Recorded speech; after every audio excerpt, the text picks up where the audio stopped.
Well, hello everyone and welcome to a very special episode of Wild Your Garden. Now today I have travelled to Somerset where I shall be speaking to a man who is very well known in the TV and book publishing world. He is one that has produced many books, more books than I've had Sunday dinners I think, and he's a man that is well known for his TV series such as Big Cat Diaries. He had a big part to play in the actual inception of Springwatch, which was an absolutely, well, still is a wonderful TV series here in the UK, documenting all the local wildlife that is found within an area in the bird breeding season and other wildlife as well. So wonderful and really crucial, I think, in helping spread the message of conservation and the importance of the natural world. So really looking forward to speaking to this guy.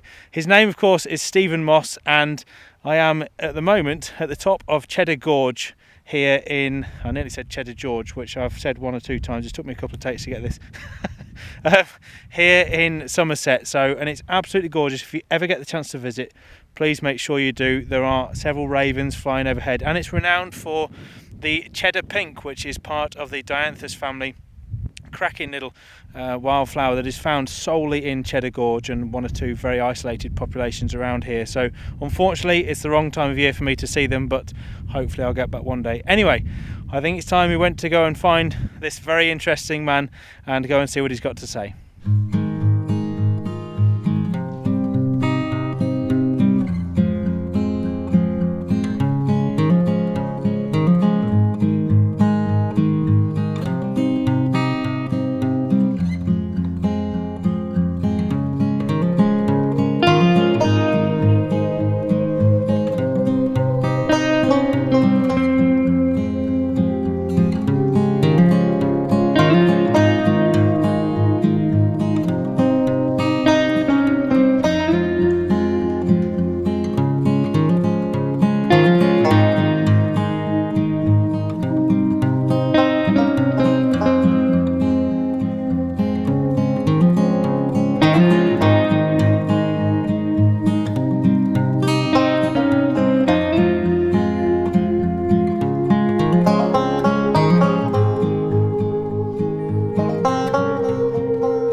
Well, panic over, I've managed to find him.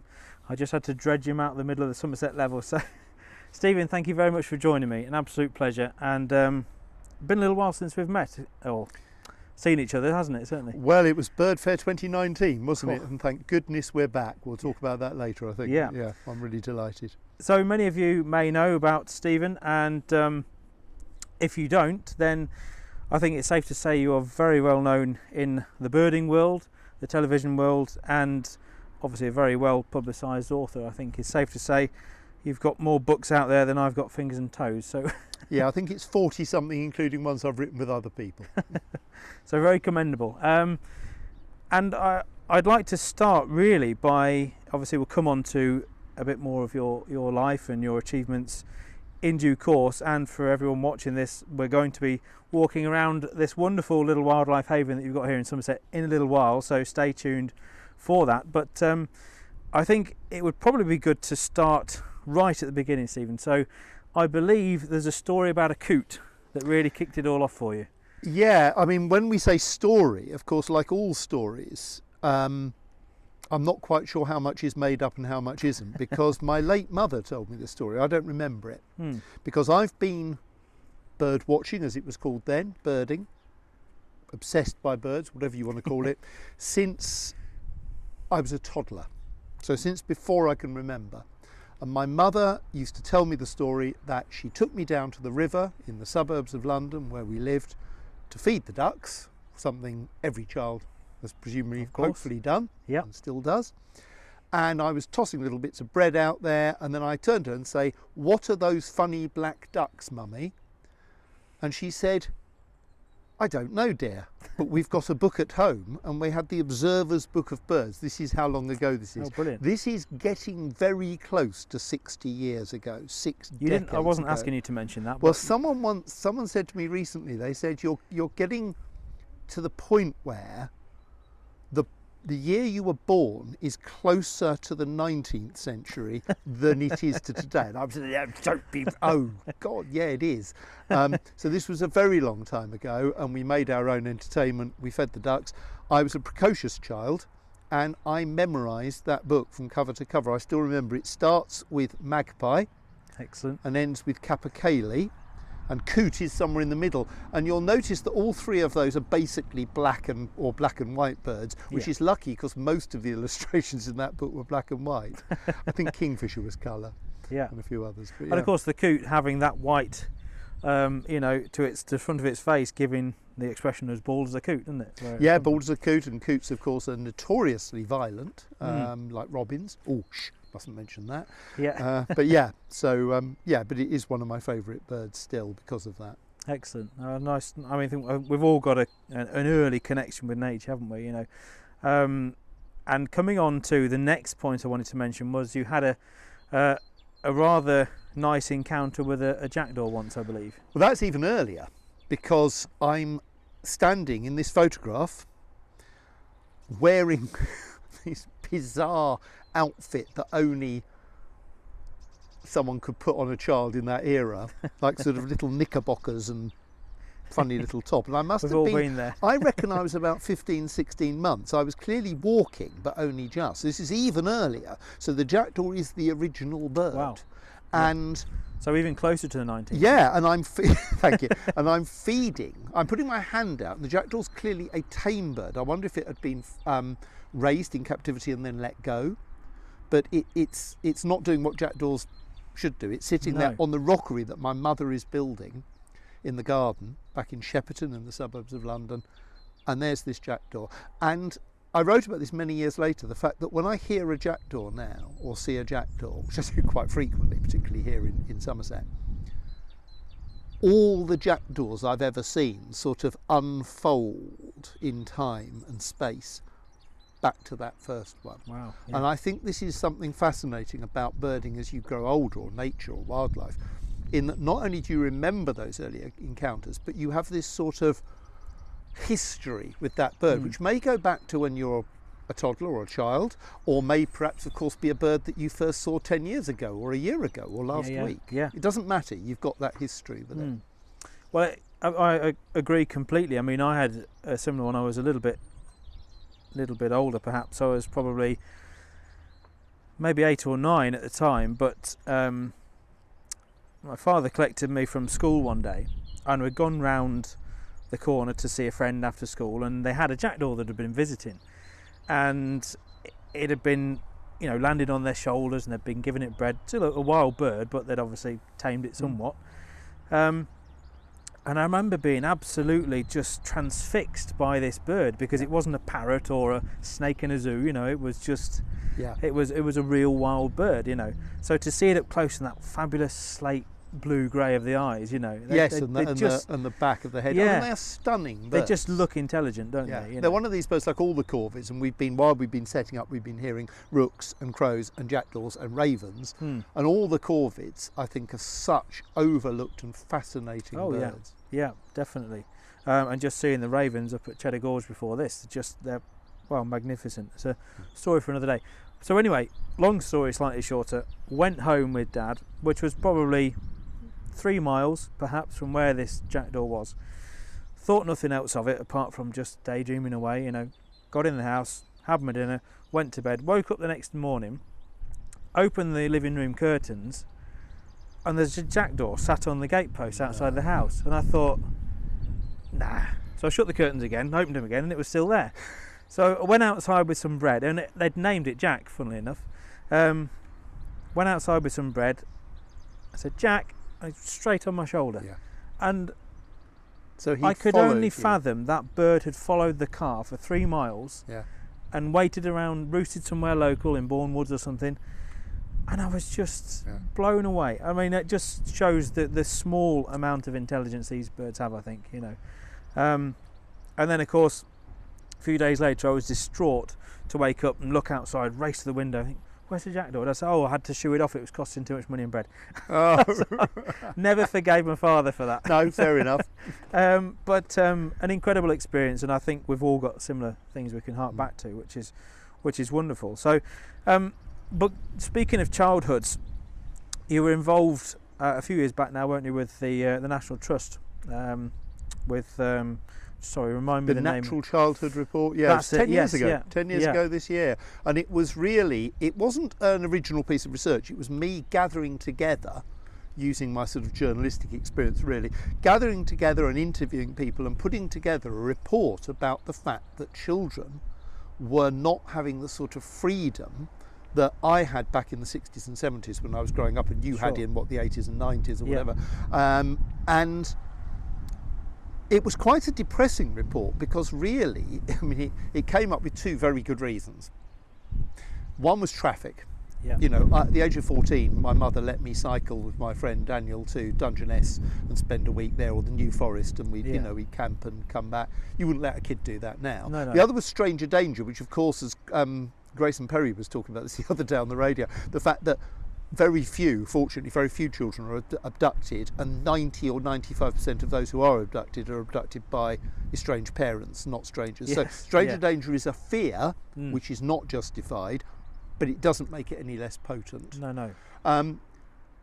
In that 10 years since I wrote that report, I've slightly changed my mind, in that I still think a vast number of children are not allowed out and are being overprotected and treated like cotton wool kids.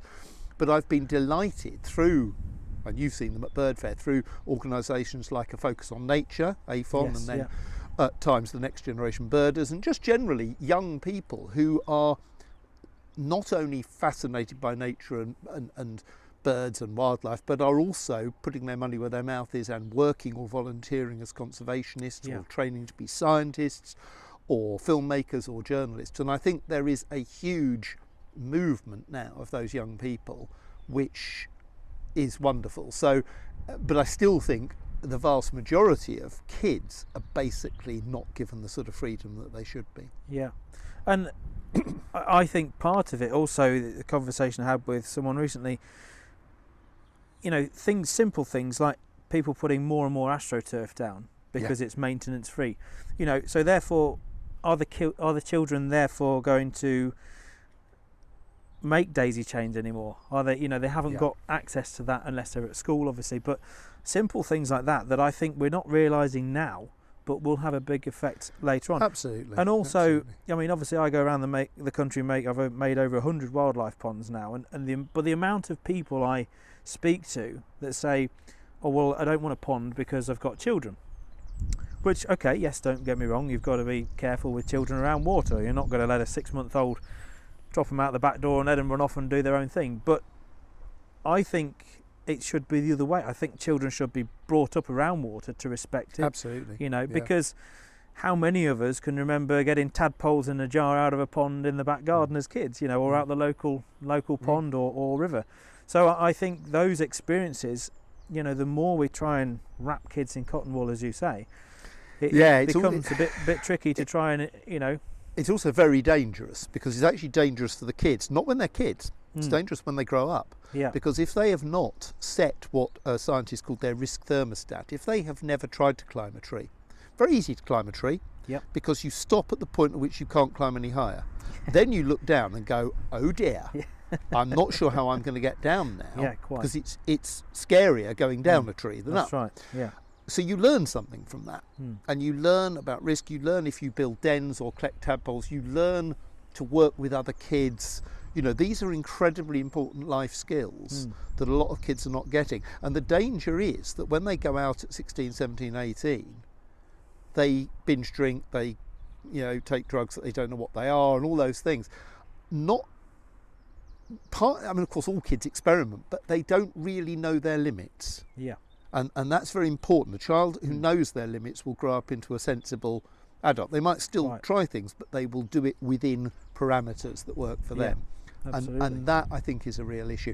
And that was all in that report, and I'm very proud of it. And it's 10 years, as I say, since we did it. And I don't think successive governments have done very much to improve things. No. There are moves in London, in particular, in other cities, to have closed off streets, and all that causes big furores with the neighbours, but it does work. It means kids can play in the street, which we did as kids. Yeah, I mean, I had a similar kind of eye-opening experience when I actually broke my wrist falling out of an apple tree as a kid. So I know that's kind of the extreme lesson to be learned, but you know, you do learn from it. There was a horribly potent statistic in that report that more children are taken to hospital A&E departments from falling out of bed than falling out of trees. That says it all, doesn't it? Where's the most dangerous place for your child to be? Their bedroom, because anyone can access them online and groom them. Yeah. So the dangers of being at home are underrated, and the dangers of being outdoors are often, not always, because traffic is a real danger, but are overrated. Yeah, no, I agree completely. Yes, so getting kids involved, I think, as we've both experienced in life, is absolutely vital, I think, you know. But at least it's good, I think, because there are more opportunities in the conservation world nowadays. You know, 30 years ago, you couldn't become a wildlife warden on your local reserve, you know, as much as you can today. Well, funnily enough, I think being a warden was sort of the only job I knew about as a teenager. I remember having a conversation with a neighbour who said, "What do you want to do?" And I said, "Well, I think I'm going to have to go and do biology because I want to work with birds." And he said, "What do you want to do?" And I said, "Well, I suppose I'll be a nature reserve warden." Now, I would have been like the worst nature reserve warden in the world. I'm incredibly unpractical, you know. I like working with words, obviously, you know, I enjoyed the media. But there were no jobs like that. There were no jobs I could conceive of, and the careers people didn't know, you know, that were working with nature. And actually, I didn't really start, I suppose my writing started in my early 30s. And television, I made my first nature programme with Bill Oddie in the late 90s, and I was in my late 30s. So I did turn my hobby into my job, but it took me a very long time to do so. Yeah. Now, I'm glad you've mentioned your early television career. So that was, of course, Springwatch, which was 2005. I know you did. Oh, before that, before Birding then, with Bill Oddie, which we made in the BBC Education Department because the Natural History Unit didn't do British stuff. They did big, fierce animals in Africa. And they just didn't, they had done a little bit. They'd done a series called Bird in the Nest, but then they dropped it. So Bill and I met and we got to know each other a little bit, and I proposed this series year after year after year, never got anywhere. And then one year they went, "Yeah, all right." And so we made this series, and we thought, it's a one-off. We'll spend a year making a series about what we love, bird watching, not birds, bird watching, birding. And Bill was brilliant, completely original, complete genius. I just remember the narration he'd put over the top being absolutely hilarious. Which he mostly did on location. Yeah. He would go off, he would say to us, "Okay, we're at Minsmere now, sit me down, mic me up, and I will talk for 10 minutes, and then we'd go and film bits." Yeah. And so there was very little commentary added in the studio. All natural history films were filmed. They put them together and go, oh, we need to write a commentary now. And the commentary, oh my God, they were so dull. They were so boring. They still often are, frankly. You know, you look at something like Dynasties on at the moment. I watched one the other day, the Puma one. I mean, generally Dynasties is a very good series and I wrote the book for it, but this particular episode, no offence if you produced it and you're watching this, but my God, the commentary was boring. Yeah. Brilliant filming. You know, so Bill didn't do that. Bill, and he is a genius, and he would talk about the birds, and he talked about his experience of being with the birds. It was an organic program. It was made in the field. It was made very cheaply. The series went out. My mother very sadly died when I was in Jordan. I was with Derek Moore, the great Derek Moore, in Jordan, and got a phone call saying my mother had died. Came back, took a couple of weeks off work, got back to work. And there was a letter on my desk. This is how long ago it was, 25 years ago this year. A letter from a man called Alistair Fothergill, who is a genius. He was my boss. He is the man behind Our Planet and a lot of the Attenborough series over the years. And Alistair wrote me this letter saying, "Well done on the series. We should have done it." As Bill said, well, we offered it to you and you didn't want it. Would you like to come and make the second series, which was being commissioned, which we didn't know about, no one had told me or Bill. Would you like to come and make it in Bristol, which was the equivalent of you play for, you know, to use a local analogy, Yeovil Town or Bristol Rovers, and someone's offering you the chance to come and play for Manchester United or Manchester, well, not now, Manchester City or Liverpool, you know. I mean, you know, and we did. We went and made it, and that started my career there. It was like a second career. I was the oldest series producer in the education department in London. I was about to move into some dull middle management role, and bang, turned up at Bristol, youngest series producer, had another 15, 20 years working with Bill. So we did 3 series of Birding with Bill Oddie, 3 series of Bill Oddie Goes Wild, a few other programmes with Bill around the world. Went to all sorts of places, Poland, Mallorca, Cape May in New Jersey, California, Patagonia, and then we sort of invented Springwatch by starting with a thing called Wild in Your Garden 2 years before the first Springwatch. Yeah, I think I vaguely remember it. In Bristol, which was interesting, but we got it done, and that was with the original team of Bill, Simon King and Kate Humble, so pretty impressive, and they were brilliant, you know. And yeah, you know, we did that, and then that developed into Springwatch. It sort of evolved. Springwatch. And that first aired, was it May 2005, I think, wasn't it? Yeah, they'd done a series the year before, which was sort of Springwatch in all but name, called Britain Goes Wild. But what was interesting was that first Springwatch really caught the public imagination. Blake Morrison, the novelist and author, wrote a very seminal piece for The Guardian, which was basically saying, are the British falling in love with wildlife once again? Because there hadn't been British wildlife programmes for years. And he then, someone in the Audits Research Department had the brilliant idea of putting out a press release to the papers saying, Springwatch is getting 3-4 million viewers. That's more than Celebrity Love Island and Big Brother, which it was. Good stuff. I think put together. And the papers went mad. We were being phoned up by the Mail, the Telegraph, who are traditionally quite anti-BBC. And I remember this journalist saying to me, he said, we all run back in the evenings to watch it with our kids. We love it. You know, and I was going, you're having me on. And he's going, no, really. You know, it's the talk of the newsroom.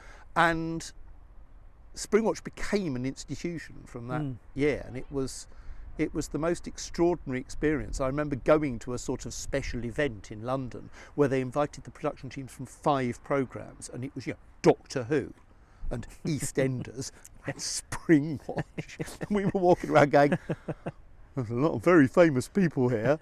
You know, it was hilarious, but it was lovely, actually, you know, and I'm very proud of it. Yeah, and you should be. And I think, you know, I do often reference it in a lot of conversations I have with fellow ornithologists and fellow wildlife enthusiasts, because I think Springwatch played a huge part in what I would say is a shift or a movement in wanting to do more and find out more about the wildlife of the British Isles. And wildlife on your doorstep. Yeah, absolutely. I mean, I think Springwatch even more so because it was garden birds. That's right, yeah. I remember 30, 40 years ago, one of my mum's neighbours saying to me, why don't they ever do programmes about birds that we like blue tits and robins? And I was going, I don't know. Yeah. You know, and of course he was right. And then 40 years later we did it. You know.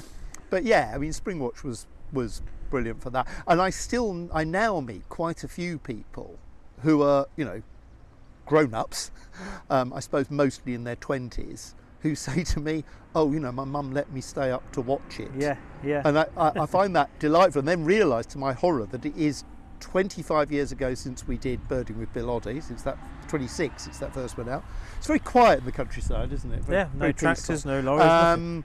And then it's 17 years this summer since the first Springwatch, and 19 years since Wild in Your Garden. Wow, so a whole generation now have grown up. And a guy said to me recently, I was doing a talk online during lockdown, and he said, could I just say before anyone arrives, he said, could I just say that I work in conservation, and I work in conservation because of you? And I was like, what do you mean? He said, I watched those programmes and that changed my life. And that is the most wonderful thing anyone can ever say to you. I read your book, or I saw your TV programme, and of course they're not my TV programmes, they're a whole collective set of people. But we were, you know, we changed the way, as you say, people watch wildlife, became much more focused on common things. Yeah.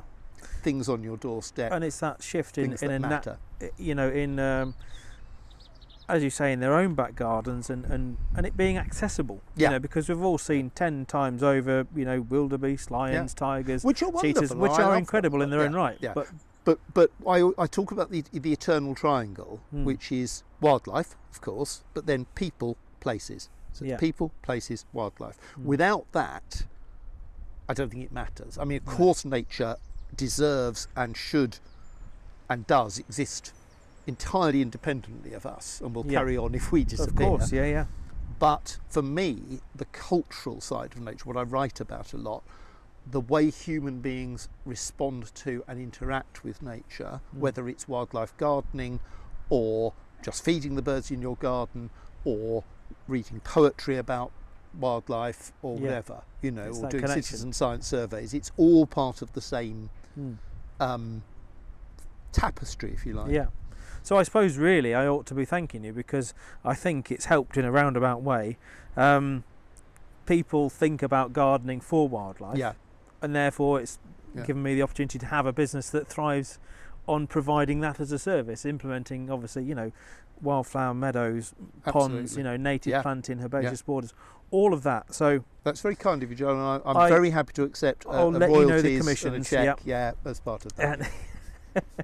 But I genuinely think it has, you know, back when I started my business in 2005, I almost had to hold somebody at knife point to put a blue tip box up, you know, but then as the years progressed, and now I get contacted from, well, all over the country, Scotland to Wales to South Coast, people saying, I want to help, I want to do my bit, I want to, you know, put in a pond. And they get something out of that, of course. I mean, it's not entirely selfless, although I think it's mainly selfless, but I think it's great that, again, you've got the place that matters to you, that frankly, you know, I spend, I don't know, 60% of my birding and wildlife experiences are in my garden. Yeah. And 30% are on my local patches, and about another 6 or 7% are somewhere else in Britain, and 2 or 3% are abroad. Yeah. So, of course it matters. Yeah. You know, I'm looking now at the great tits coming to the feeder over there, you know, and that's in front of my little garden office, and I get distracted. I get what I think Mark Constantine of Lush called bird Tourette's, whereas I'm on the phone having quite an important conversation with someone, or doing a Zoom call, or sometimes giving a talk, and I'll go, oh, sorry, great spotted woodpecker on the feeder. Yeah, you can't, I think once it's there, once you've got, and one thing I like to sort of try and get people to do is get their ear in, because, you know, how many birds have you ID'd in your life over their song rather than seeing them? Well, we've been sitting here, and obviously we were chatting before we started filming, and I wasn't really looking around, and I heard, as you did, goldfinch, greenfinch, great spotted woodpecker drumming, the buzzards, raven, buzzards calling, you know, and we looked up and saw the buzzard, but we were drawn to it by that. When I go out in about 3 weeks, I'll be taking people out for, we do Somerset bird watching holidays here in Somerset, and we take them out on the levels. And our record in spring 2020, and I have it in my book Skylarks with Rosie. Oh, here's Rosie, the dog. Speaking of level, we heard 10 different species of warbler. Show people the book. You might as well. Come here, Rosie. It's a good plug. You come up first, and then you hold the book. Yeah, there's the book. Skylarks with Rosie, named after my lovely dog, not my daughter. I have a daughter called Daisy, so it does get confusing. But yeah, we heard 10 species of warbler before 8 o'clock in the morning. But I'll go round, and if I don't look for them, I won't see a single one. I mean, obviously I can see willows and chiffchaffs, reed warblers if I wait, sedge warblers and whitethroats might shoot up in the air. Blackcaps are often really hard to see by mid-April, aren't they? Because they hide. They're in the brambles. But if I'm not looking, if I'm just going out to just do a quick survey, like breeding bird survey for the BTO or something, I will. The same colour as your beard. I know. Red that's Fox why we get Labrador. on. Gingers have got to stick together these days, Stephen. So yeah, so you know, without that birdsong, and of course I didn't know any birdsong. I am a lifelong birder and naturalist, but I didn't know any birdsong until I worked with Bill. Yeah. I was in my late 30s. I've been birding, you know, for 3 decades really, and I was absolutely hopeless. I never saw any warblers because I didn't know their songs. No, that's right. And I was embarrassed because Billy's brilliant at birdsong, and at the same time, I remember you talked about seeing a speckled wood today. Yeah, that's right. Very familiar butterfly. First of the season, right. I, at that point, when I first worked with Bill, in my late 30s, didn't know what speckled wood was. So I would go out and I would know small tortoiseshell, orange tit, peacock, you know, comma, red admiral, red admiral. stuff. That was about it. Yeah. And I, again, slightly embarrassing, better learn the butterflies. Ditto with dragonflies and damselflies. So you can learn to be a naturalist very quickly. We don't have very many species here. You know, you've got probably 20 common butterfly species and another 40 you have to go and look for. Yeah.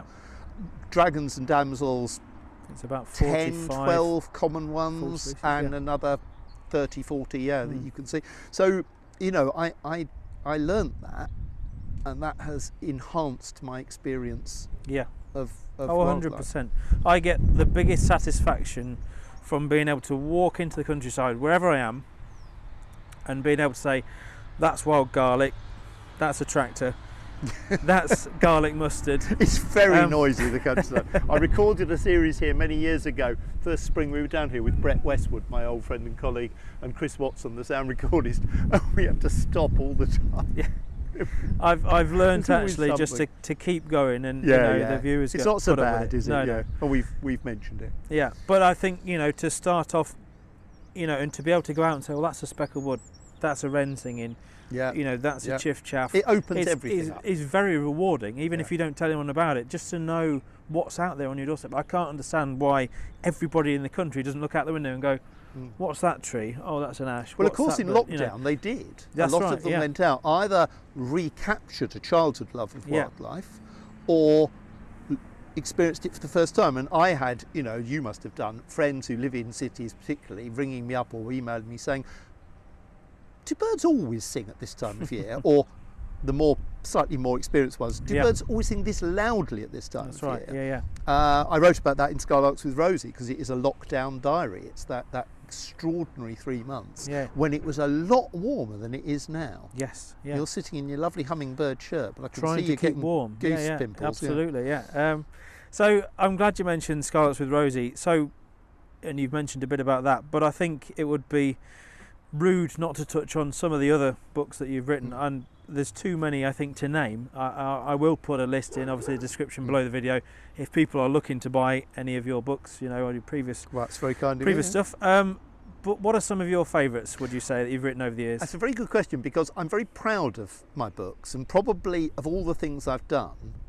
I mean, Springwatch is wonderful, but television programmes are not yours. That's right. Yeah. They're ours. So the pleasure of making a TV programme and working on things like Springwatch and Big Cat Diary was working in a big team of people, of extraordinarily talented people. All committed. Everyone from the riggers who put the engineering in so that it would actually go out on air, to the film editors, the researchers, the production assistants, everyone. Books are very different. Books are deeply personal. I mean, this is a very personal book, because it's 3 months of lockdown diary, and I left everything in when I edited it's a small it. clip it in time, isn't it? Yeah, it was a very weird time. It was like being, I said to someone here, for me, it was like being on a writing retreat in the south of France. There were 8 of us here. It's a long story, but my 3 teenage children, my wife, my oldest son, and his partner, because they were travelling the world and had to come back and had rented out their flat, and our friend Mark, who caught COVID and was very ill, so he was convalescing. So we had a ball, everyone, I mean, a lot of people had an absolutely terrible time, and I felt really bad for them, and I say that in the book. It must have been hideous, the idea of being with 3 young children in a tiny flat, when you haven't got access to anywhere. Oh yeah.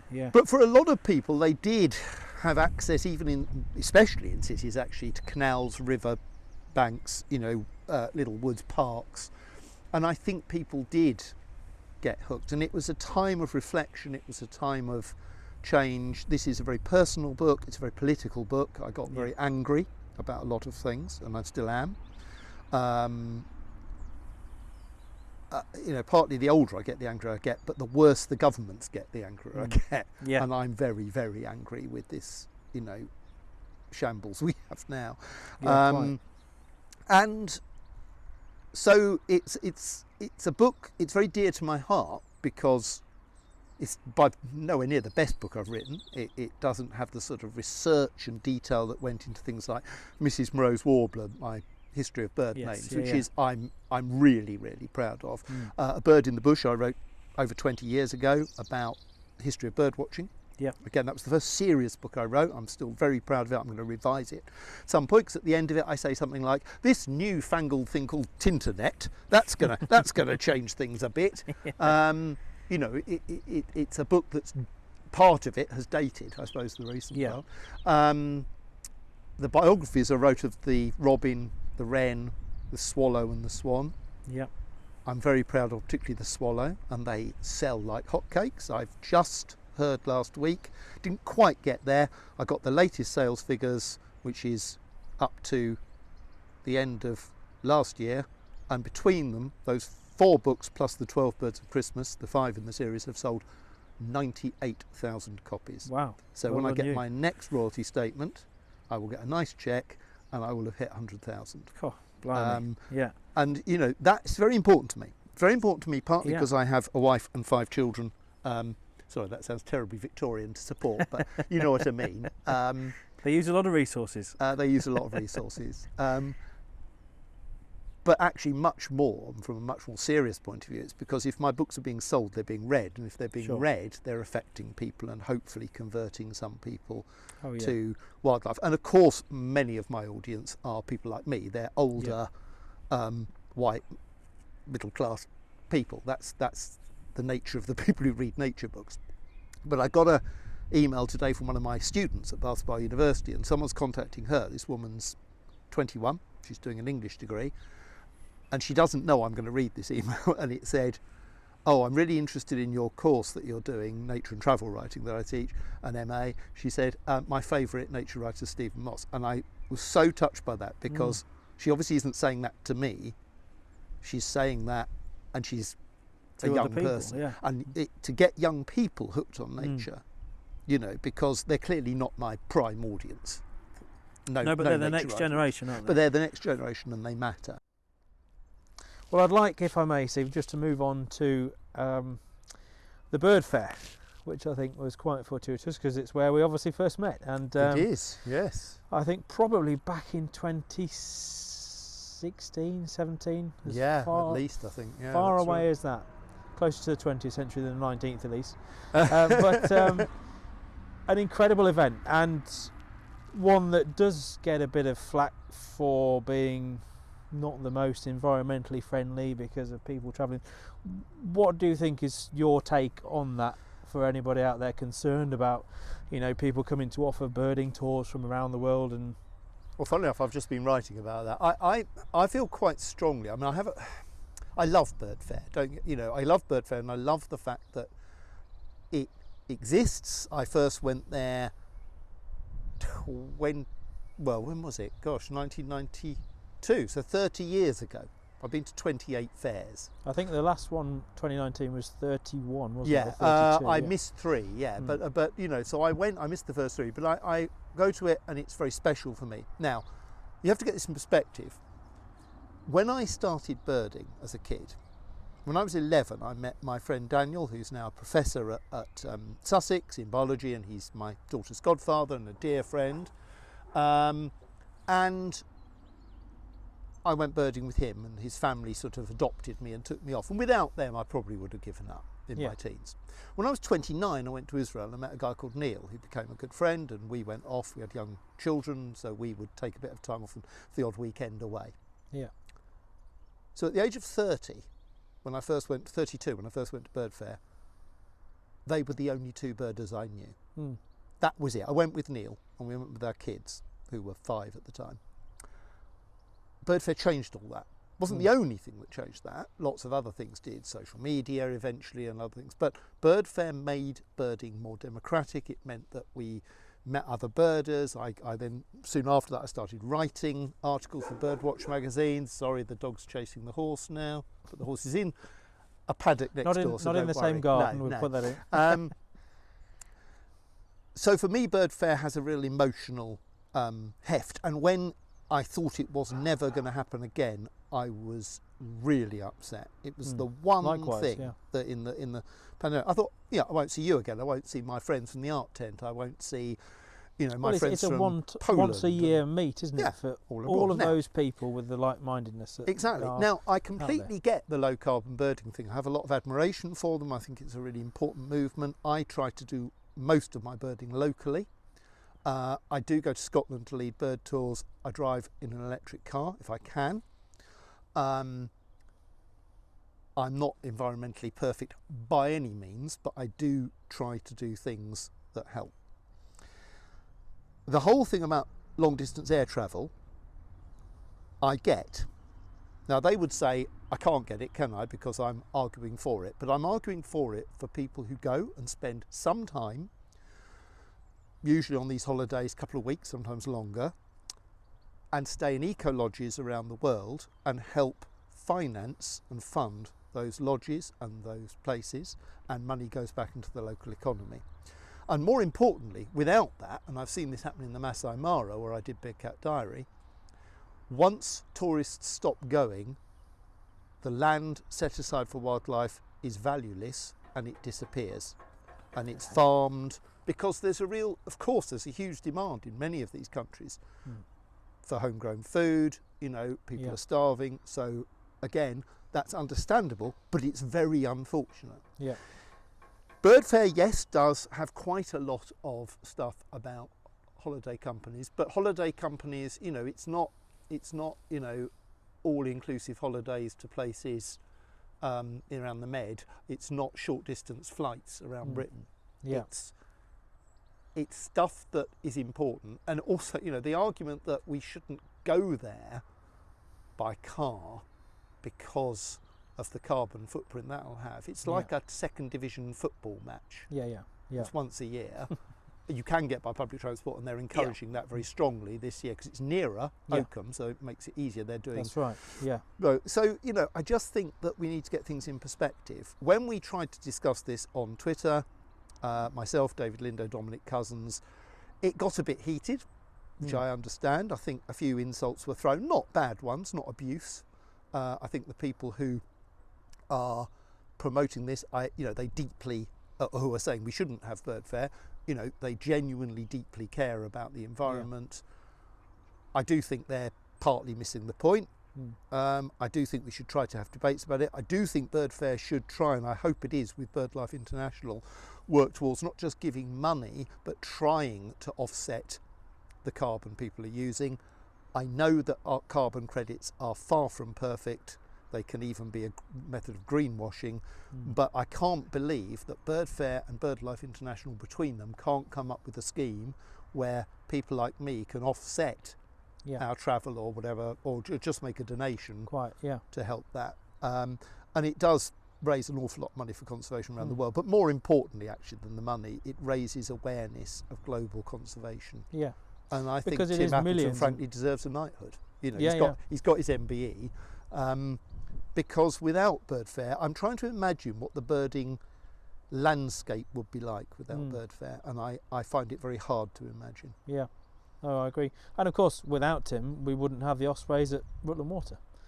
Yeah, I mean, he's a proper conservationist. None of us are perfect. We all do stuff in our lives that is not very environmentally friendly, not least in my case have children. Right.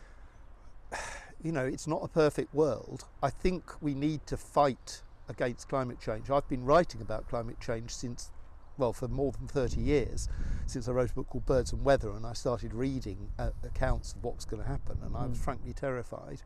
The trouble is we're not listening to the scientists, and they've been we are now on about this for a year. Maybe too late.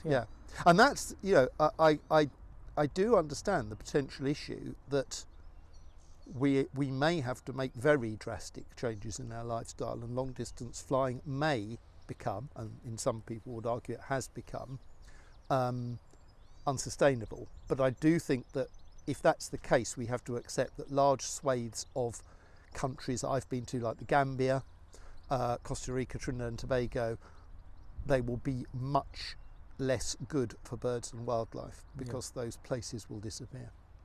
And those people that are experts in the birding world, the butterfly world, and that are, within those areas, will have to go and find work elsewhere in not necessarily the same field. And therefore, as you say, I think it's a downward spiral. I know it's not, if we could teleport there, it'd be ideal. But we can't, and I think it is a very difficult subject to discuss, and there are obviously going to be pros and cons, whatever side you look at. But on the brighter side, leaving that aside, I'm looking forward to Bird Fair. I mentioned this to my 17-year-old daughter Daisy, who is very cool. and she said to me, I can't believe... Not as cool as you, though, Stephen, much surely. cooler than me.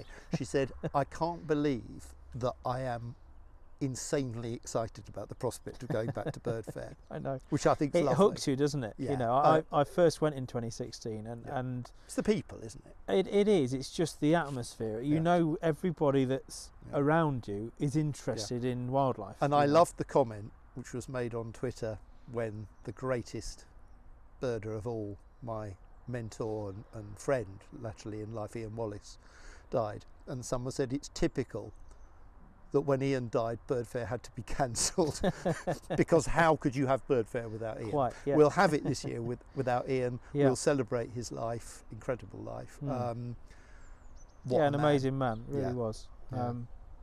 But I agree. I'm very much looking forward to it myself. It's a bit like it is the adult version of Christmas, isn't it? You know, for those that get it. You know, and a lot of people might be watching this thinking, what, you know? But I think. Yeah, absolutely. If you can. Cross between Glastonbury Festival and the Chelsea Flower Show with better music and slightly less mud.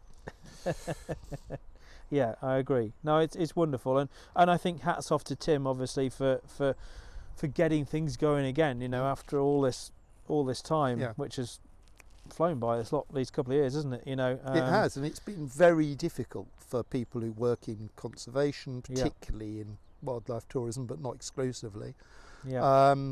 Yeah. You know, I'm looking forward to seeing what happens. And for anybody watching this, obviously, I'll be hopefully bringing you a mini wildlife garden at the front of a marquee. I've tried to elbow Tim and give him a few £10 notes to see if I can get it at the front of a marquee, just so it's a nice, you know, dig up nice the showground. That's the thing to absolutely. They won't this, mind. by the way, is at Rutland from the 15th to the 17th of July. 15th, 17th of July. So I'll put some dates in, obviously, and some links at the end. If you haven't bought tickets, get online and get yours bought today. But no, I'm very much looking forward to that. So I think moving on from that, if I may, going back to a little while ago in the conversation, you mentioned your good friend Brett Westwood, who is an incredible person. How about you tell me a bit about your connection with him? Well, Brett hates me saying this, but I think it's true. He's the finest naturalist I've met. Now, when I put that at the front, a dedication to a book I wrote called Wild Hares and Hummingbirds, about this parish where we are sitting, because he'd shown me round, and it was, you know, he's incredible. He said a lot of naturalists in the Wire Forest will be very annoyed about that because they mentored me, and it's true, you know, and you know, but he is absolutely extraordinary. I mean, the sort of thing, you know, when you take someone out, when I take someone out birding and they've never been out birding but they're interested, and I sort of, goldfinches, and you know, and I it's like I'm magicking, you know, as Brett says, it's like we're magicking them out of the air. Well, anyone can do that with birds, can't you? He does it with, you know, land caddises and sedges. And we went round my village and he said, this is a snipe fly. It's also called a looker down fly because its antennae point downwards, and it's snipe fly because its Latin name is scolopaceus, like woodcock, because it's got mottling. And I'm like, Brett, this is ridiculous. This is one fly, and you know. And he knows everything, but more importantly, he has that wonderful enthusiasm. He's one of the most modest men. I mean, you think he's being falsely modest. My wife, Suzanne, gets very annoyed with him because he'll say, I'm not really very good at presenting on radio, and people don't really know who I am. And she's like, Brett, shut up. You know, you are. My kids love him because he tells terrible jokes. He is one of the funniest people I've ever met. He absolutely takes the mickey out of me. Lots of people do, and that's fair enough, but beyond anyone else. And someone wrote a review of the radio series we did together, including one in this garden, which I'm very proud of, which is still available on the BBC website somewhere, and I think there's CDs of them. And they wrote Moss and his disciple Westwood. They didn't mean disciple, they meant colleague, or they meant, you know, co-presenter, but they put disciple. And I could not walk into the BBC canteen for the next month without him bowing his head and saying, touch the hem of thy garment, sire. Oh, my lord, walk. Are you planning to walk on the water today? And it's like, Brett, give it a rest, you know. But it's you can't let something like that drop overnight. No, and he's a wonderful writer. I mean, he could do with doing a bit less being a naturalist and a bit more being a writer, because he's always out. He always defers his writing because he wants to be out, which is fair enough.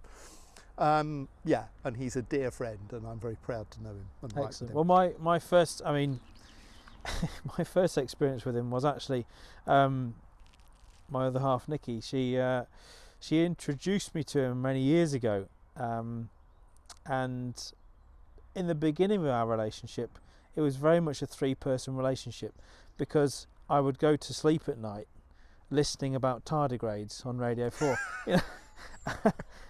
But he is, as you say, but you just get drawn in. He's got one of those voices that you could just listen to for 100 years and not get bored of.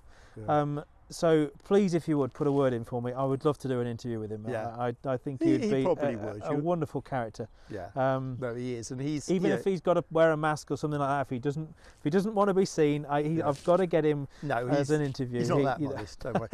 No, he and I wrote Wonderland together, which is a book I'm very proud of, and I can say that partly because, of course, he wrote half of it. But I always joke. People say, which bits did you write, and which bits did he write? Because it's not. We didn't put our initials on. You can sometimes tell. I mentioned Somerset or Worcestershire, where he lives, but sometimes you can't tell. Except that, very simple. If you've heard of the creature, it's me. If you haven't, it's Brett. If it's lemon slug, it's him. If it's black tern, it's me. It's pretty obvious. But yeah, and he's a contemporary of mine. He is very slightly older, which I love, but 3 months. But he's someone that you never spend any time with Brett and think, you always think, I wish I'd spent more time with him, basically. There's quite a few people like that in the world of birding and wildlife, many of whom we'll see at Bird Fair, but Ian Wallace, who I mentioned, was one of them. But Brett was another. And of course, Brett and I shared something else in common. In the last few years, every now and then, we would get a phone call from Ian. So Ian Wallace would be ringing us up. Now, as children, when I was a child, I hero worshipped Ian Wallace. I wrote him when I was 13, and he wrote back. Brett was the same. So when later in life, Ian Wallace is ringing you to ask your advice, again, it's like humbling moment. You're a low-level league footballer, and Pele's on the phone. Michelangelo's ringing up you to ask your art advice. It's like that. Quite. And Brett and I both felt that, towards the end of Ian's life, that it was always a joy when he rang. Oh, wonderful. Now, speaking of mutual acquaintances, I believe you're good friends with someone who I would class as the godfather of wildlife gardening, obviously Mr. Chris Baines. Professor Chris Baines, I think. Yes, sorry, my apologies. And I mean, I could do an entire 1 hour slot, I'm sure, with you just talking about this man and what he has influenced. Absolutely. Over Chris the last is a wonderful man. I first worked with him back in the 80s. I met him, he'd presented Blue Tits and Bumblebees, the making of a wildlife garden, in the continuing education department of the BBC, which where was I 1983.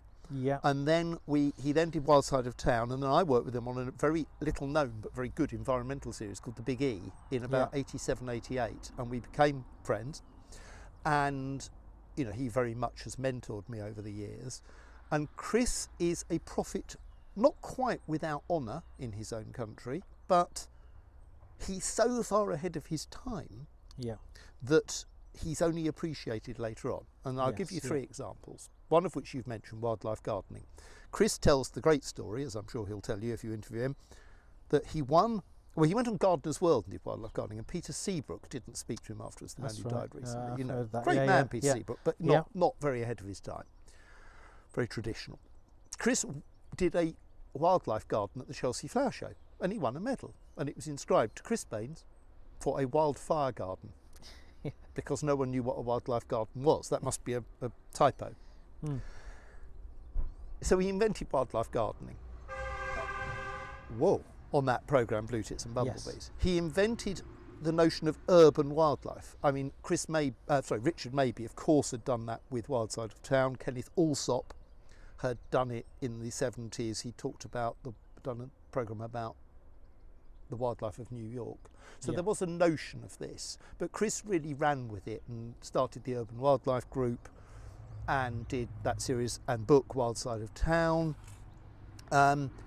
It's no coincidence that when I wrote my book, The Accidental Countryside, which is about the messy bits that we built for ourselves that wildlife lives in, I dedicated it to Kenneth Allsop, Richard Mabey and Chris Baines, because they were the three people who saw the possibilities of urban wildlife. Sure, yeah. And then the third thing Chris did, which was a joke, on his 40th birthday, I think it was, he wanted to gather some friends round. So I think they went out to a nature reserve in Birmingham, and he decided to call it was May the 4th, as in Star Wars Day, Yes, May the 4th be with you. I think it's that, around then.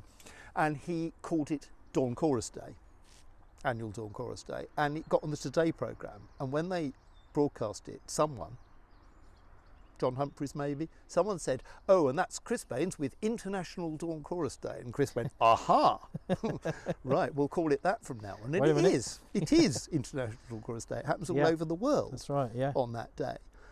You know, and Chris has worked behind the scenes on Heritage Lottery Fund. You know, he's worked with builders because he said if you don't work with them, they'll do rubbish housing estates. He took me once to a privately built housing estate called the Hamptons near Peterborough, where they'd taken the brick pits and worked round it, and there was water on the housing estate. There of course, famous for its great crested newt populations. But they'd worked with the landscape and the place to make it good for wildlife, which should be without question, it should be compulsory, you know. So Chris is an extraordinary man. He's still, I mean, he's not much older than me, but he's in his 70s now, and he's still working incredibly hard, both, you know, in terms of formal work and informal work to promote all these things. He's also a very nice man, which is harder to find and these one days, of the best speakers I've ever heard. I mean, he gave a talk at the BTO conference a few years ago, and it was fantastic. He's a great speaker, and a really committed, practical conservationist. And I use that word practical very importantly, because a lot of people, you know, they wouldn't work with Barrett Holmes or someone because oh, that's the Antichrist. Well, Chris went, you know what, let's work with these people. And he's right, of course. But he's been proved right by so many things. And it's obviously because of him and because of how to make a wildlife garden and his process of adding subsoil into a pond on top of a liner, on top of a layer of fleece, which to this day I can't tell you how many comments I get on YouTube, people saying, what the hell are you putting soil in a pond for? You know, but it's because of that process that he explained all those years ago, and then hence you saying he was on, you know, he was ahead of his game. And his book's still selling. They've retyped. They've given it a new title. Redone it, haven't they? But you know, and that is a cracking book. You know, but it's like I say, it's because of his methods that I've now installed over 100 of these around the country, which is, you know, so I really have to thank him properly for it, because it is a very, very good tried and tested method. Another man who deserves a knighthood. We'll get more knighted in the end. Yeah, well, hopefully,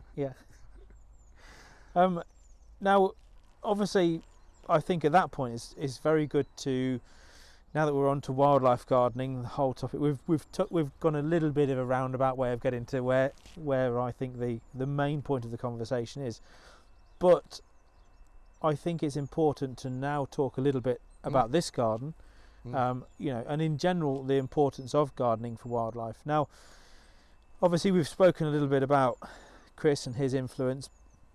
You've obviously been writing about nature for a long, long time. Some of my earliest books were Attracting Birds to Your Garden, Gardening for Birds. I wrote about 3 or 4. They sell very well still. I would believe so, but what would be your take on today's, I suppose, A, landscape and how we're managing it, and B, your view on the importance of gardening for wildlife in today's world? Well, it's absolutely crucial. I mean, partly again because you've got, I think it's 1 million acres of private gardens. I think it's roughly the size of Suffolk, and because the surrounding countryside around here, I mean, around here it's not that bad, but around many places it's very bad. Which means that gardens are a real refuge. As you know, they have densities of 5+ times song thrushes and blackbirds than you get in you know, the general You should countryside. try living in the fens of Lincolnshire. Yeah, well, absolutely. And I was talking to someone earlier about my book, Accidental Countryside, which it doesn't, funnily enough, include gardens, although it could have done. It's these places we've built for ourselves that wildlife then moves into. Yeah. And gardens clearly come under that definition, but I just felt it was too big a subject. Now, the fact is, if we farmed properly, if you and I and others paid it the proper value for their food, which we won't do because politicians won't and supermarkets won't allow us to, and so farmers got paid properly and so could make room for wildlife, then we wouldn't need to have wildlife in gardens. It would be a nice thing to have for us, but it wouldn't matter in the scheme of things, whereas clearly it does matter. Now, I have to say, my mother was a very keen gardener. We had a beautiful, very small suburban garden, but very beautiful. I remember it with great affection. My aunt, who's still with us, was a professional gardener. I am the worst gardener in the world. I'm not a gardener. I am hopelessly impractical. I don't enjoy doing it very much. I actually pay someone to, well, I paid someone to design this garden and put it in. Not you, I'm afraid, but you know. All right. You didn't know me then. It's my fine, friend Nigel Bean, who of course is also the man behind the wildlife cameras on Springwatch. Yeah. A dear friend and former colleague of mine. So Nigel designed it. It's not looking at its best at the moment, but in a It's early days. couple of weeks' time, it looks stunning. By June, July, August, you know, he did it so that it plants. There's a lot of nectar. There's a lot. I've had in this garden. So I'm getting away from the fact that I don't garden. I have had 80-something species of bird, 22, I think, species of butterfly, 14 species of dragonfly and damselfly, 20-odd mammals. Wow. That is, and I wrote a piece for British Birds recently on my local patch on my doorstep, which is including the 3 miles that are written about in Skylarks with Rosie. So it's within a mile of my home. In that, I expand the number of species a little bit by that, particularly birds. So in this area, including my garden, within a mile of my home, in an ordinary little corner of a Somerset village, I have had roughly 40% of all regularly occurring British birds, butterflies, mammals, dragonflies and damselflies. Wow. That's not down to me. That's down to the fact that, you know, with it on your doorstep, almost anywhere in Britain, you can get close to that. Yes. I've probably missed quite a lot as well. And so I haven't got a pond yet. We are doing a pond soon, and that will, it probably won't increase the number of dragons and damsels because I had nearly all of the ones that could come here. But, you know, for me, that's an incredible fact. I realised that during lockdown, that within this mile, 100 species of bird within a mile of where we're sitting. And what that means is that if everyone does something in their garden, however big or small, and we're lucky to have a big one, if everyone does something for wildlife, it will make a genuine difference. Of course. And we know it makes a difference for birds, obviously commoner birds like robins, birds that were declining like song thrushes, lots of butterflies, you know, mammals that we don't see, small mammals that are here, you know. So I think it's incredibly important. This is a bit of a messy garden. The bit at the end, which we used to be able to walk through it, and we let it scrub over, and we shouldn't have done really. At some point we need to start again and do a hay meadow and do it properly. There's time. So I'll be giving you a call. Chris Baines came here very early on when we moved here, and it was mostly lawn. The whole thing was lawn really, and he looked at it and he said, I could do a lot with this. And I said, well, feel free, Chris. Yeah, there's a spade. But no, it's a spade, come back. Yeah. So yeah, absolutely, you know, and of course it brings birds and wildlife to us. My children grew up here knowing what orange tips and green vein whites were, common darters, most of the birds, you know. Yes, they've reached the teenage years where it's not cool anymore and they don't care, but it's with them. But the seed's been planted. Yeah, the seed's been planted and they'll know it. I must admit, I was guilty of the same. You know, in your teens, skateboarding, you get a car, you want to go out explore the world, don't you?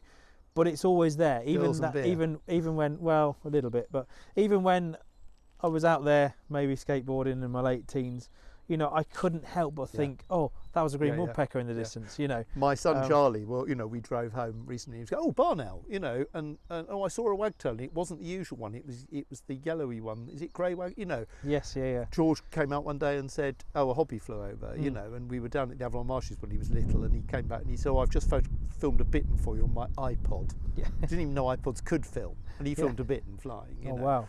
So, you know, they do know. They're just hiding it at the moment, and they think Dad's a bit weird, you know.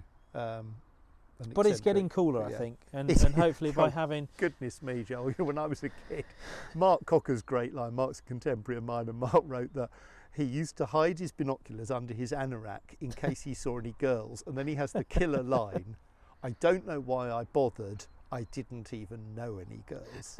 And of course it was incredibly uncool. I mean, the boys at my school, Daniel and I were into it, and they tolerated it. They didn't. We weren't bullied about it or teased really, but they just weren't interested. And at university, no one was interested, and I sort of dropped out. It was the same. Years. I was the same going through, you know, That's not true secondary now. school. No, but I mean, I just didn't know anybody, you know, that was interested. I remember doing a talk once on in English. I think I was in year 7 or year 8 on David Attenborough. You know, all those years ago. And nobody's really bothered. I was doing it about the natural world and everything else. And then there I was, 20 years later, interviewing him. You know, and what an incredible thing to have been able to do. You know, my daughter got a distinction for her English oral at GCSE. My dad's a bird nerd, and she just talked for 10 minutes. And I said, "That's fine, Daisy. Finish now." But then one of her friends the other day said, I really want to go birding with your dad. I want to go and smoke a spliff and go birding with your dad down at those Avalon Marshes place. And I thought great, you know. And they're curious, her friends, about it. You know, your dad writes those bird books, you know, which is lovely. And it has changed dramatically. I mean, for the better. It was all old grumpy men, and they were rude. I mean, David Lindo used a phrase about them at Stage Reservoir, which I can't repeat in front of a family audience. And he was right. You know, there was one guy there who was quite nice to us, but everyone else was horrible. And so I didn't know any other birders. And then recently, a few years ago, a young guy I was talking to, I said, "Are there any birders at your school?" He said, "No." He said, but he was about 13. He said, but I went on Facebook and I found 4 more in the local town. So we go out together now. Yeah. Amazing. Social media totally changed. Oh, absolutely. Changed everything. And that's only really 10 years old. That's now. right. Just over 10, 12 years old. Well, I'm convinced you could take anybody out of any situation in life, whether they're, you know, in prison for murder or whether they are, you know, somebody in their 80s who's never really thought about birds, and I think I'd welcome the chance to take anybody of any background, no matter where they are in the world, as long as they spoke English, because apart from French I can't really speak many other languages, and just one-to-one take them into the Somerset Levels, take them into a woodland, and I guarantee you, after 2 hours of walking around a wood, I'm not trying to blow my own trumpet, I'm sure you would obviously do the same, but I guarantee you they would be looking around, and by the end of it they'd think, I now know what a chiff-chaff is. And I don't think any human being could not be then intrigued by the natural world. It's a great David Attenborough quote, isn't it? Some pushy journalist once said, "Oh, just one more question, Sir David. When did you get your interest in nature from? You know, when did you get it?" And he said, "Oh, I think I had it from childhood. When did you lose yours?" Yeah. Very well said. And you know, I think it is crucial. There is a generation coming up who have this fascination. My old boss, who used to take the mickey out of me, she now feeds birds in her garden in London. You know, it has changed dramatically. Yeah. It's lovely being part of that. It's lovely having young people come up and saying, "Oh, you know, I've read your books, I saw your programs." Yeah. You know, because it matters. Yeah. Actually, fundamentally, of course, it's nice for my ego, but ultimately, it really, really matters. And that, again, coming back to Bird Fair, everyone there is singing from the same hymn sheet. We all care about the same thing, and we are helping to increase diversity within conservation, environmentalism and birding, which has not been very good and certainly wasn't good when I was a kid, it has improved dramatically. Still quite a long way to go, but you know, I just think, you know, and this really matters because as in my lifetime, the number of members of the RSPB has gone from 20,000 to over 1 million. The number of people interested in birds and wildlife has grown exponentially. The number of birds has declined by over half. Yeah. Well over half. Yeah. Globally. The number of wild creatures has declined since I was 10 by over half. Yeah. And that is really shocking, you know. And I think all of that then coming back to, you know, the gardens being the point where we are the custodians of that landscape, we can have a positive change. For me, it's things like planting garlic mustard and then seeing an orange tip move into that garden, lay an egg, and I even then found, I've got as one of the older YouTube videos, on the first one I ever did was the full life cycle of an orange tip in my back garden, and you probably can possibly imagine the excitement when after 10 minutes on my hands and knees on an October-November morning, I found a little green chrysalis of the orange tip, this beautiful little triangle. Hatching out in the next imminently week or two. And that's my moment. I mean, I'm waiting at the moment. We're filming this the first week of April, and in the next day or two the first swallow will fly over. That's become very special to me. Used to be the swift when I lived in London, but now it's the swallow. And the other one is orange tip, because orange tip is the sign of spring. That's right. It's the moment when you know. Of course spring's been going on, it's a process. It's a harbinger, isn't it?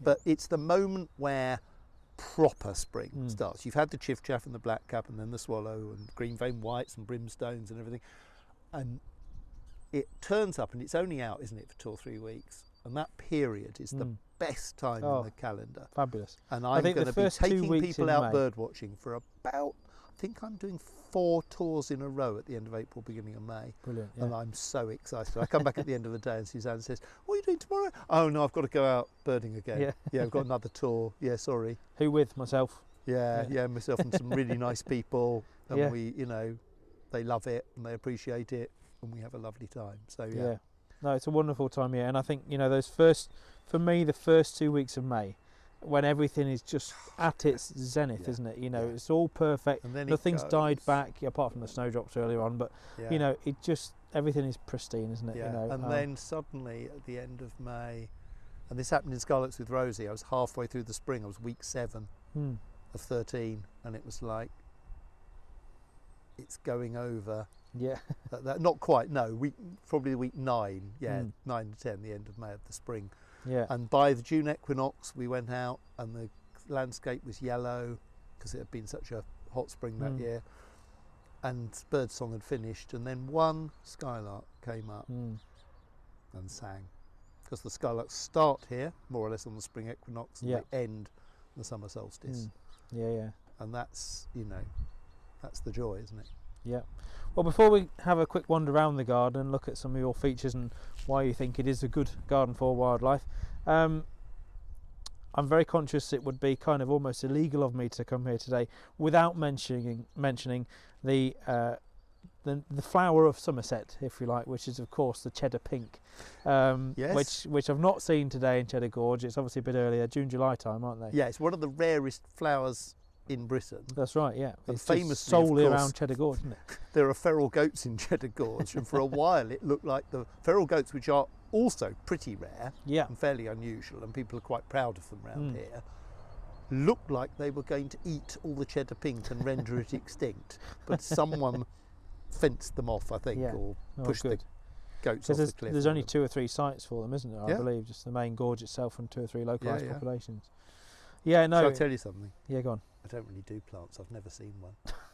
You'd have to ask that Brett Westwood. I'll try and collar him about them. Or Chris Baines. No, plants aren't. But they will be when I retire. When I'm about 90. That'll be your next project. I'll do something on plants. But I was like you in that sense. You know, I started with birds, and I think many people watching this probably will start with birds because they're so accessible. And I was actually as I've got older, I've got more and more annoyed with my parents. Sorry, Mum, if you're watching this, because I, as you, went through my entire first 20 years of my life only knowing peacock, small tortoiseshell, comma, red admiral, and That's about it, cabbage really. whites. Yeah, cabbage white, absolutely. Which of course don't exist unless you're in America. But that was it for me. And then when I saw my first green hair streak, and I just thought, someone's trouser like this from the Amazon. It can't be be a British butterfly, And then when somebody said, "Oh no, there's actually 56 resident species," I thought, right, that's it. I know what I'm looking into. And then I just became transfixed, I became slightly obsessed, and last summer, while driving home, because George, my son, had caught COVID, so while driving back in my electric car from Scotland, which is a bit of a nightmare, because of charging issues, I stopped off at Ben Lawyers and saw my 60th and last British butterfly mountain ringlet. Really? Yeah. Oh, I went looking for those last summer, and I dipped out on them. Still never seen them. They are, can I tell you, they're the least attractive British butterfly. They are tiny, little, boring. I mean, they make dingy skippers look good. Crikey, that's saying They something. are really dull. Yeah, I must say. Checkered skipper, which was yes. my penultimate one. Yeah, Rosie, leave the horse alone. Checkered skipper, stunning. Mountain ringlet, stunning. Yeah. Mountain ringlet, not really. Yeah. Little brown thing. No, quite. And now I've got 2 damselflies and 1 dragonfly to go, and I'm going to get them this summer. Yeah. I hope. I think I've had 54 of our resident butterfly species, so a few to go yet. Yeah, but you're much younger than me, so that's well, took me 30 couple of years. years. Took me 20 years. I started seriously doing it in 2001, and I got my last one in 2021. Wow. Wonderful. So that's where I started counting. Yeah. Well, shall we have a quick look around your garden? See what Absolutely. we can find? Yeah. Brilliant. So, Stephen, the grand tour. Now, first thing I noticed when I came in the garden is actually this cracking stretch of lavender, and yes, I'm guessing that's humming with bees in June. It's humming with bees and butterflies, not quite yet on a chilly April day, but it will be, although it is getting a bit woody now. I think we might have to replace it at some point soon. And then we've got various flower beds around. Unfortunately, again, not really looking their best at the moment. And then this sort of thing is exactly what I'd be looking to implement in many gardens, which is a mix of native and non-native. So you've got things like your salvias, you've got things like the Verbena bonariensis, obviously my favourite non-native wildflower. I mean, Verbena is astonishing. We have 2 or 3 beds with it in. Yeah. And by June, it is just covered in butterflies. And a couple of years ago, during the lockdown, we had painted ladies. Huge numbers of painted ladies. And I think I've had 17 or 18 species recorded on it. It's just incredible. And of course, June till November is a flowering period. I mean, there's not really anything else that does that, Yeah. It is just amazing. No, absolutely. And we've got other areas, obviously this short lawn, which we sort of sit out on, and then a much longer lawn over here, which we sort of don't mow very much. But of course, even with the short lawn, you can see there's a few insects on those dandelions. So just by lifting the mower height a fraction, you're allowing your daisies, your red clover, your bird's foot trefoil, your dandelions to flower in those areas, which I think is vital for pollinators. Absolutely. We're not the tidiest of people. I mean, our house is a bit but it's a good excuse, isn't it? Garden. It's a very good excuse. Over here, we've got an orchard that we put in about 10 years ago. So the big apple tree was always there. We moved here 15, 16 years ago. And then the smaller trees, we've got apples, pears, plum, medlar and quince.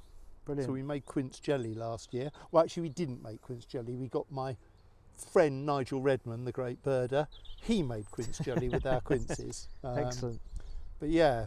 And good to see that you've got obviously longer tussocky areas that you leave for. Yeah. And of course, grass. 7 species of butterfly in the UK are reliant upon grass species. For the larvae to feed on. Yeah.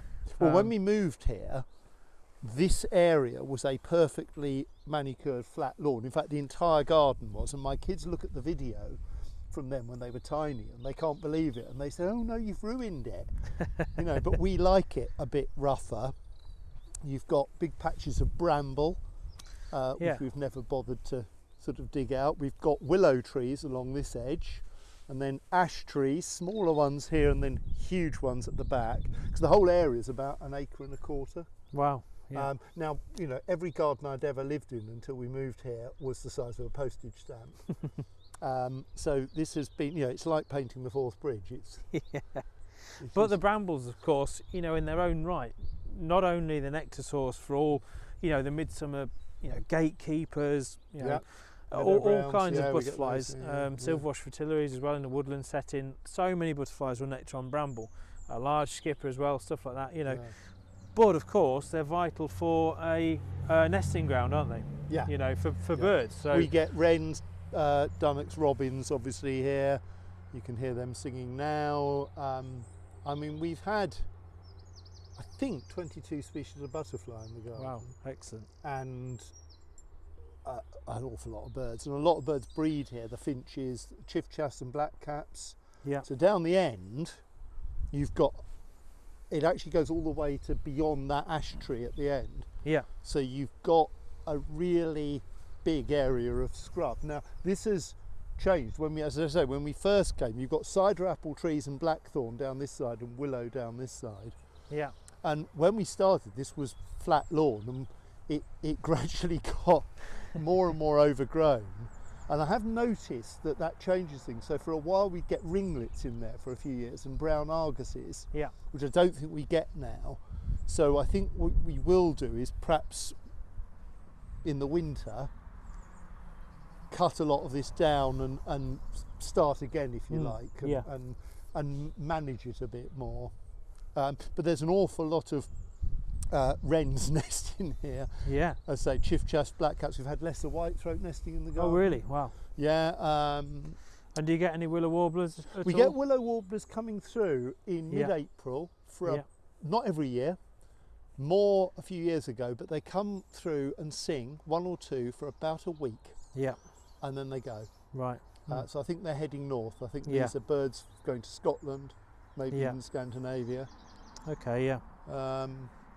Stock doves in the big trees here nesting. Oh, lovely. Buzzards, sparrowhawk. Had one over just before you came today. Yeah. They nest in the area. A lot of corvids, of course.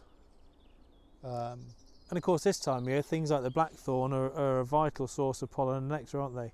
For early emerging bees and other insects.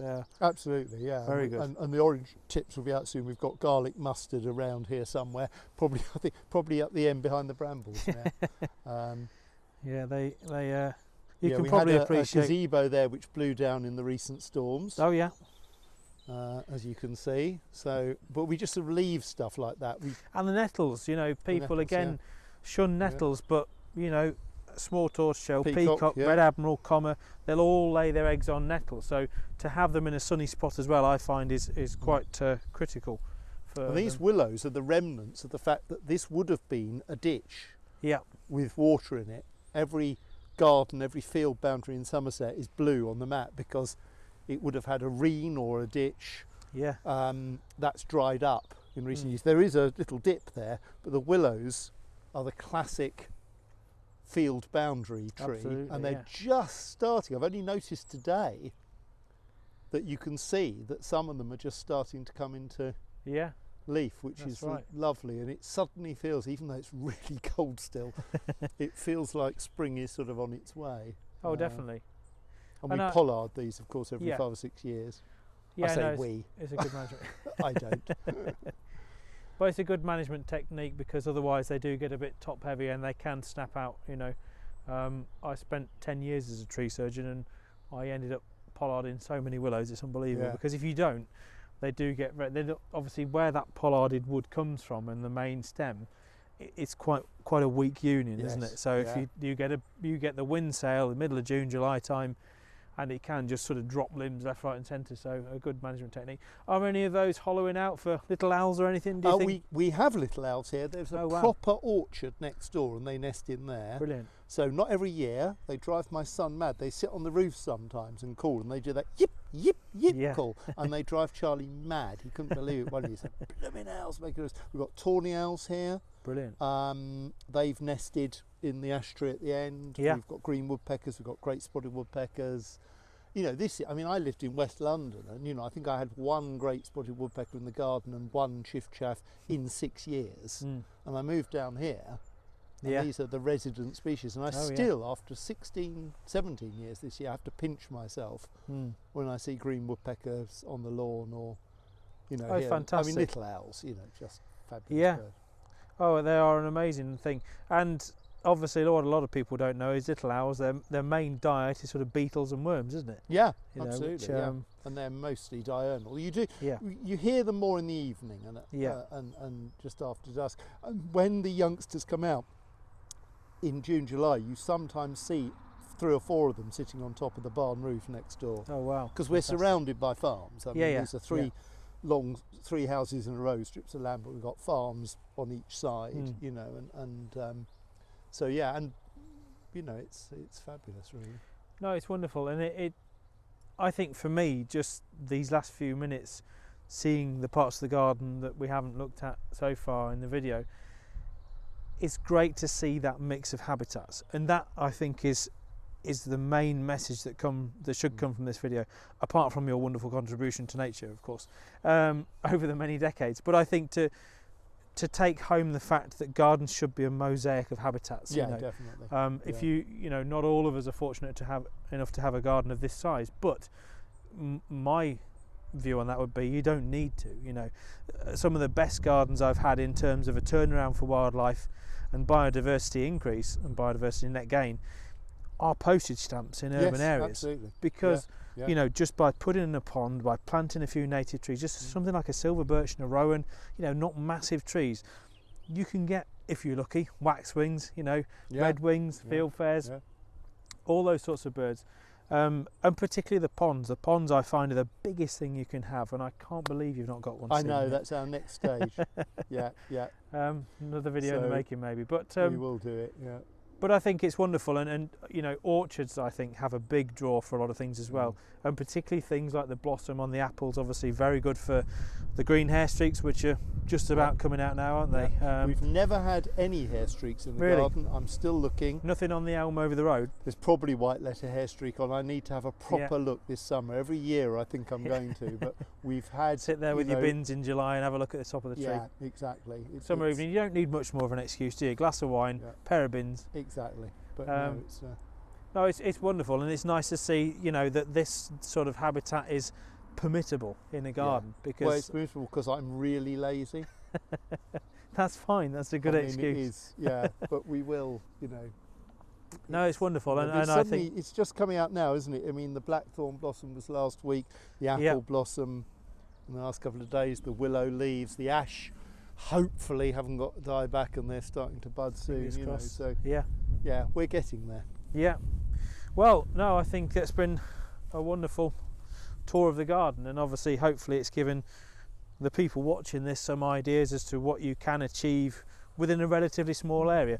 I know we're on the Somerset levels. I know there is a lot of biodiversity around here, but I would put money on something like a garden being managed in this way, having more of an impact for local wildlife than the surrounding farmland. Oh, definitely. And the surrounding farmland here isn't too bad.